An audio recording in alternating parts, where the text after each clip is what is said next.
L'heure de retrouver Éric Zemmour, on peut peut-être enlever la musique parce que oui, mais surtout enlever celle-là. Bonjour Éric. Bonjour. Le député UMP Christian Van Est, déjà accusé d'homophobie à plusieurs reprises, va donc être exclu du parti présidentiel et perdre son investiture d'ailleurs aux législatives après une condamnation quasi unanime de ses déclarations niant la déportation d'homosexuels français pendant la Seconde Guerre mondiale.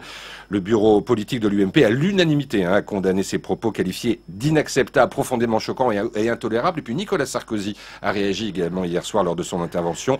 Tout ce qui peut paraître de près ou de loin de l'homophobie, je l'ai en horreur, a-t-il dit. Éric ? Oui, c'est l'alliance des ignorants et des lâches. Les ignorants qui crient au révisionnisme historique alors que ce sont eux qui falsifient l'histoire.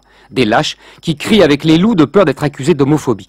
Jamais les homosexuels français n'ont été envoyés dans des camps de concentration pour leur orientation sexuelle. En Allemagne, si. En France, non. Les seuls Français qui aient témoigné dans ce sens furent des Alsaciens, à l'époque citoyens du Grand Reich, donc allemands. On peut considérer, par louable ferveur patriotique, que les Alsaciens sont français de toute éternité. Mais avant 1648 et Louis XIV, ils ne l'étaient pas, et en 1940 non plus.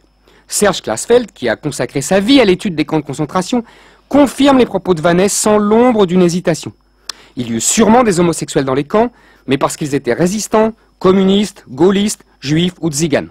Le reste est manipulation, propagande, réécriture par l'idéologie d'une histoire de plus en plus ignorée, élaboration idéologique d'une fierté homosexuelle qui aurait besoin de se fonder sur une grande persécution. Ouais, mais Éric, quand même, le débat, il est un peu dérangeant parce que, vous l'avez dit d'ailleurs, le triangle rose, il a bien existé, des milliers d'homosexuels ont bien été déportés et internés par le régime nazi, même si c'est vrai, ça n'a pas été le cas en France. Eh oui, non seulement ce n'a pas été le cas en France, mais ce fut même parfois le contraire.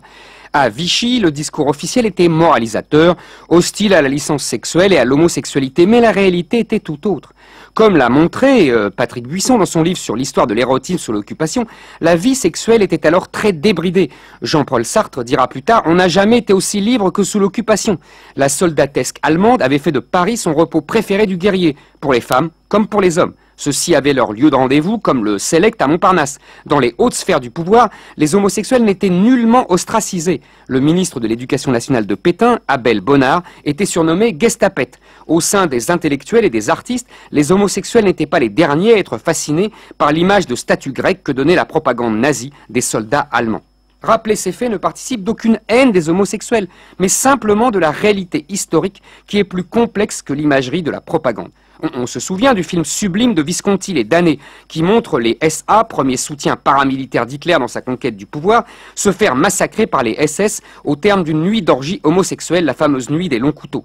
Les SA étaient victimes, mais ils avaient été les premiers nazis. Victimes et bourreaux. En excluant Christian Van Est, l'UMP ressuscite les pratiques staliniennes d'un temps lointain quand un déviationnisme idéologique, un prétendu révisionnisme historique, vous valait d'être banni, traité de chien, de fasciste, de valet de l'impérialisme. À l'époque, Maurice Thorez était le premier secrétaire du Parti communiste français. On ignorait que Jean-François Copé l'avait pris pour modèle. Voilà, puisque, on le rappelle, Christian Van Est va être exclu de l'UMP. C'est vrai qu'il n'en était pas à sa première tirade sur l'homosexualité. Merci beaucoup, Éric Zemmour. C'est assigné d'un Z, comme chaque matin, sur RT.